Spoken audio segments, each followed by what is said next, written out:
He's given a very elaborate reply to each of the contributions. And Leonard Silk for a wonderful presentation, and also the interlocutors for their sound analysis.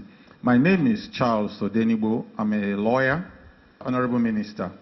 On a scale of 10, if you can meet the power target set by this administration, I am one of those who criticize you a lot on radio and the rest of them, and I hope one day we'll have opportunity at a round table to deal with some issues. I know that the target is quite high, looking at between 7,000 and 10,000 megawatts, and looking at the gestation period for establishing power plants. We know that it is a very, very tall order, very, very difficult threshold to cross. So if you can just put a point on a scale of 10, it will help in our monitoring your movement in terms of your efforts. Number two, you did not talk about the rail system at all. And it is a fundamental issue, because if you criticize the way we have abused the road system in Nigeria and the standard gauge that you want to use, you did not talk about the rail, number one, how you want to use it to complement it in terms of real time and not projections, real time thing that we can measure you and hold you accountable for. Because you find that things are changing every day, population is exploding every day. So please address the issue of this rail within the time frame. And in Abuja, finally, I have a lot, but I will stop at Abuja here. Between Karushi and Apo, a contract was awarded for that road. And a minister came and said 2 years ago the road will be opened.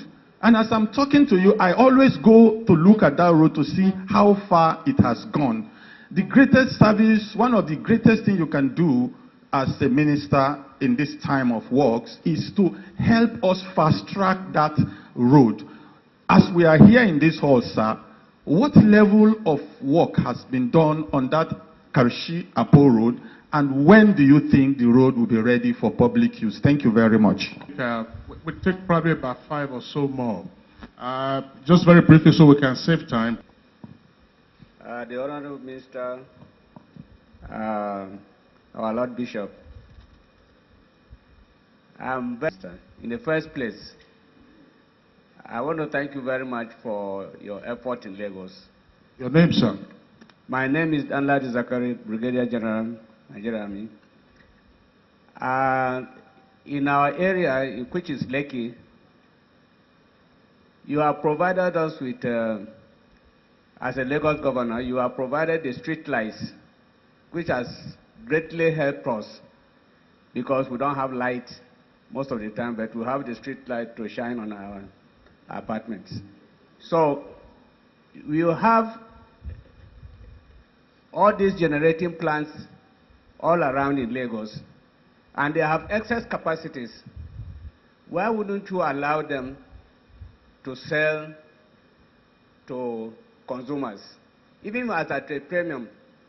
Last time I heard you on the TV, you said you have about 26 power generating units, and about 20 of them are gas-fired. Why? Why should this be so? We have substations around the country before, which were just either cannibalized or made redundant. Why can't we do something about even the current, what we have now? Why can't we really increase our activities in terms of developing more power resources than what it is now? Privatize. So what is government doing about this for the private sector? What is the role of this issue? Is very important, because if you spend a lot of time talking about this, since they are not really working to the expectation of the country. And thank you. Minister, my name is Comrade Issa Arem, the masses to rub shoulders with captains of industries and diplomats on key policy issues has been addressed by the Honorable Minister. I think the Honorable Minister will like to say that you've more or less answered the question, the rhetorical question. Are we to fix Nigeria or fix Nigerians? I think it is clear from your brilliant submission in the last 2 hours that we need to fix Nigeria. I mean, definitely with 5,000 megawatts, we're having serious problem of power poverty in this country for 170 million people. Compared to South Africa, lesser population, about 50 million, generates close to about 50,000 megawatts. It is clear that we need to fix Nigerians. Of course, we must also fix Nigerians. And the Nigerians have to sit up to do so, and I think it turned out to be the Nigerians themselves that will fix Nigerians. So I want to say that there's a lot for us to reflect on your rhetorical question, and it is clear that we need to fix the country. My problem with fixing, it's, I think Dr. Joe Madek, you will bear witness, coming from a family of a lot of fixed men and women. The danger of fixing is that when Nigeria fix themselves rather than fixing the country, maybe you rather call it developing Nigeria or building Nigeria in terms of the team. But that's just by the side. My real interest is on the energy issue. And I want to say, as somebody who comes from private sector, this good effort you are putting in place, I hope we were linking it to development agenda, most of an administration that is concerned about diversification of the economy. I'm saying this because close to 30 to 40% of manufacturing costs in this country are energy related. There's no way we can drive industrialization without electrification. Now, my question is, are we thinking of a kind of special arrangement in a way that as we're having this incremental power supply, we also have targets for industrial areas, cluster areas, and also the issue of pricing of energy. Most of our factories rely on gas, but it's very interesting that the prices they are charging is worse in dollars, almost about $7 or so per cubic ton. These prices cannot make us to be competitive. When you compare Nigeria to countries like Ethiopia, Egypt, Uganda, where certainly the pricing of our energy is not competitive at all. Now, my question is this, and I know on authority that you have special prices for generating companies, for a certain period of time as part of the concession for them to kick off for gas.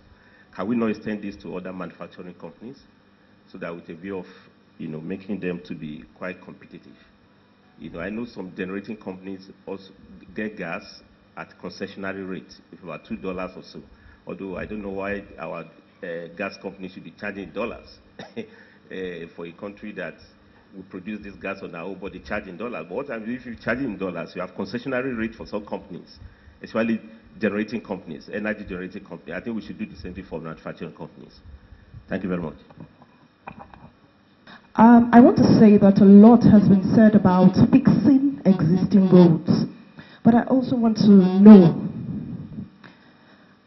are there any interventions made, or do we have any interventions on creating new roads or opening up existing roads to, one, reduce the stress and the strain on the major roads, and secondly, to ease the burden on the citizenry?